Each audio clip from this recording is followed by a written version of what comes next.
Hello everybody, this is Toys R Us, and for this special third-party figure showcase and review, we're going to be looking at Fans Toys FT32B, which as they're calling is Wright, but I'm sure you can guess, and I'm going to be referring to him as his original Generation 1 name, which is of course Scavenger. So we're going to have a quick look at him in both of his modes, help you decide how you want to display him.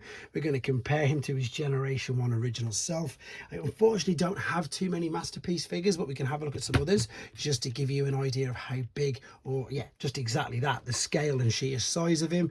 And of course we'll be bringing in the other constructicon because I've still got hold of that from Fans Toys as well. So loads of things to get through with this video, so I'm just going to move all of these out of the way. I'm going to ask anybody who's not subscribed to the channel if you'd like to hit that subscribe button for me now, please, and also to thank Shozy, because that's where you can get this from, and there's going to be a direct link in the description if you want to get one for yourself. Let's start off with looking at the box then. The box for these are huge, again Masterpiece scale, guys. So I suppose, yeah, very quickly, if you just tend to be like a mainline normal Hasbro collector like myself, that is of course Commander Class Optimus Prime, and yeah, it's about twice as big. I know it's only the box, but wait till you see him in robot mode.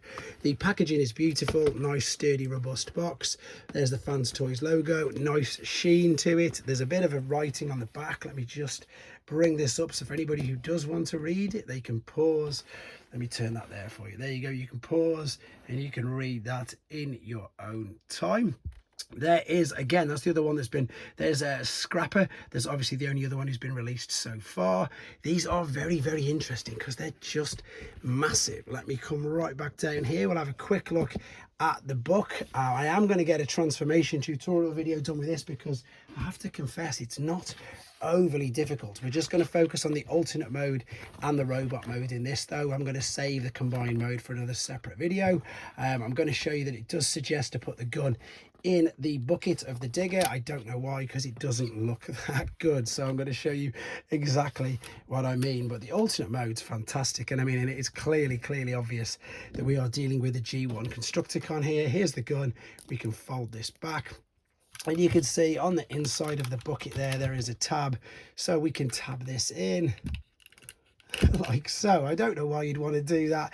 I wouldn't suggest doing it, but I suppose it's a way of storing it. Oh, and I've just literally pulled it in half. Didn't know you could do that, but there you go. I'm going to keep rolling because if that happens to yourself, there you go. It's simple to fix. Yeah, I mean, this is so robust. So much of this is die cast, guys. I think that's the big difference now.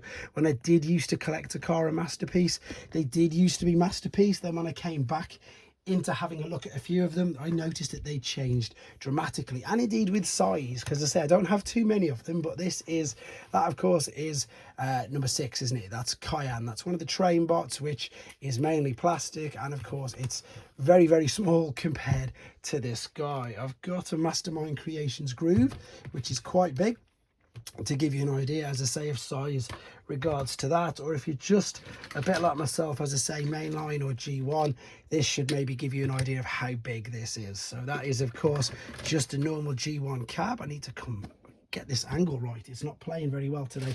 And yeah, that should give you an idea straight off of the size of this. It is huge, but as I say, most importantly, and I know that people like to know, and I suppose as you get what you pay for, it isn't cheap, but that's because it is pretty much all die cast. It's crazy. All of this, it panels away very, very cleverly. I'm sure you can tell that's the head, to be honest.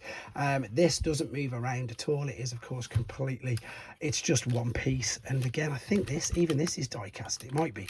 I'll double check for you. The bucket does move on that arm there, that hinge there, and this hinge, does it turn? It turns as well, so there is full articulation in this. And again, there you go. Compared to the G1 original, it's just gigantic. It really, really is completely yeah, just massive. Now again, and maybe a little negative, you can perhaps tell if I can bring this closer, that is going to be Devastator's fist. It's very cleverly all tucked away inside, to be honest. I'm just wondering if there's a way that I can show you. No, I don't think there is, unfortunately, but you know, you can't really see it. It does suit its purpose. You can definitely, you know, it's a clearly visible alternate mode. I don't think many people are going to be displaying him in this. I do think obviously once everybody gets them all, the same as any constructicons, he will be combined, but I definitely think for now he's going to be kept in his robot mode. So on that note, let's come right back and have a look at him in his robot mode. So we're back and I've got him into his robot modes, and as I said, although it looks kind of basic, this is clearly, in my opinion, I think the best way people will be displaying him for now until they do get the combined mode. Again, I want to get across, same as I try to do with most videos, this, especially this one, is a chunky, really robust, really sturdy figure. It really is. As I say, the weight in this guy is crazy. The feet, they're definitely die cast. I can feel that they're cold. Perhaps this isn't die cast, that's plastic, but you can feel, and again, the weight of all the main parts, yeah, that's definitely die cast in the middle of there, because again, you can feel just how cold it is. So if I bring him closer, again, basic looking, but let's be honest, fans toys, from what I believe, tend to go with cartoon accuracy. In the cartoon, yeah, he was like this. He looked super basic, you know, didn't have extra decals, anything on it, because they just didn't need it. They didn't in the cartoon. Head sculpt is brilliant. It will spin all the way around. It also has the ability to look up and down, which is fantastic. The arms, you can hear there, they'll give you the full T. They will come all the way down on there. If you just ever so slightly pivot it out, you can go all the way around. It's just slightly hindered, but only slightly, by some of the backpack. There is a shoulder swivel there. There is a bicep flexion there. There is wrist swivel. If I bring this hand closer, I'm sure you can see all the points of articulation into the knuckles and on the fingers and on the thumb, which of course is great. There usually is an ab crunch on I'm not too sure with this. Maybe because we've got an entire vehicle on the back, there perhaps isn't one. So if I'm wrong though, guys, please do let me know. I'm a little bit, in fact, I'm not a little bit, I'm always super cautious with masterpiece figures, because again, cost of them, and if I do break it, it's not worth it just to see if there is an ab crunch. Now there may be not, but he does have a waist swivel, which you can hear again is on ratchets. The legs are also on ratchets that will click backwards and forwards. It will come right out to the side. Swivel at the top of the thigh, you can see inside there all how it's going to be moving around. Knee bend, again on ratchets. Ankle tilting, rocking, toe tapping, heel, whatever you want to call it, plantar flexion, all that sort of stuff, the correct names for it. Heels will go down, toes will go down, and it will swivel, etc, etc. And you can hear, as I say, the ratchets inside it just very quickly, just for some people who collect mainline. There, of course, is Megatronus, and funnily enough, there is Commander Class Optimus. So yeah, nowhere near as big. Again, totally different price range. The point is just to give you an idea of his height. Let's do some masterpiece ones then, because this will probably make a bit more sense. As I say, that's Takara Soundwave. So some of the older ones, it's 44. Oh, what's happened to his head? It's 44, but the toy deco, so it's about as big as that. But in honesty, this guy, yeah, he feels much, much, much heavier. But I suppose with regards, and this is what I was just saying about the train bot, here's another train bot with regards to some size of the newer Takara masterpiece, towers over him. Absolutely towers over him, really, really does. So yeah, and in fact, funnily enough, over at the even newer masterpieces, you can see, yeah, again, absolutely towering over him.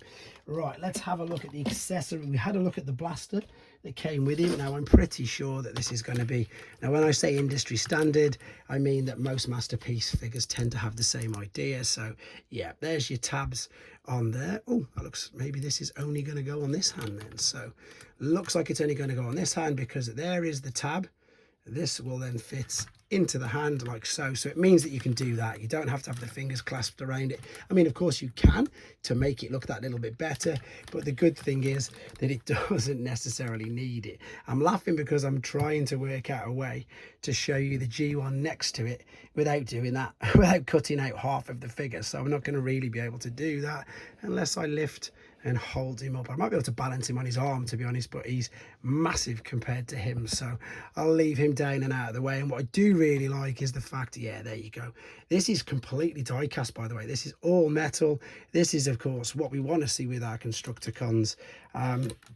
This is the trumpet. In fact, this I've got to go through there, and then I've got to turn that into there. This isn't that difficult. I'm making it look like it is, because obviously I'm trying to reach around the camera, etc. So, oh, and I've just dropped it. Let me see, because I suppose it's going to be a little bit like Soundwave. If you can't put it, you know, if you can't make him eject his own cassettes, then is there any point? As bad as that sounds, you know, it's true though, isn't it? You want to be able to see if you're going to be doing like some people do. I know loads of toy photographers and stuff. Let me see. I really want to see if this is going to work now, just because Otherwise, as I've just said, I don't see the point. Now, I'm sure it will. It's probably just me. Right, that is definitely in. Let's go for it. I imagine it will do. I imagine, yes, you could do it. So you could and put it up in it. Yeah, you definitely could. That's okay then. So it does. It is fit for purpose. Sorry, I wasted about half a minute trying to do that. But I imagine people would want to know just in case they did want to do exactly that. So I suppose obviously the thing that separates this from most other third-party figures is the legend scales, which you can see here are tiny. This is a genuine, if that's such a thing, masterpiece scale. It really is. It's huge. You've heard all the ratchets and stuff inside it. It's very robust. The articulation on it is spectacular. And yeah, I don't really know what else to say about it. I'm just really surprised by these Fans Toys figures. I like them because they're not too overly complicated. Some masterpiece figures just, you know, I don't even want to touch, don't even want to play with. But with regards to this guy, it wasn't too bad. And as I say, I'm going to actually get a transformation tutorial of him done and put up on here. But there you go, guys. That is a quick look at just the standard, alternate and robot mode. This is Fans Toys Wright, which is of course a Generation 1 Scavenger. Cannot wait to get these guys combined anyway. Let me know what you think in the comments. Take care.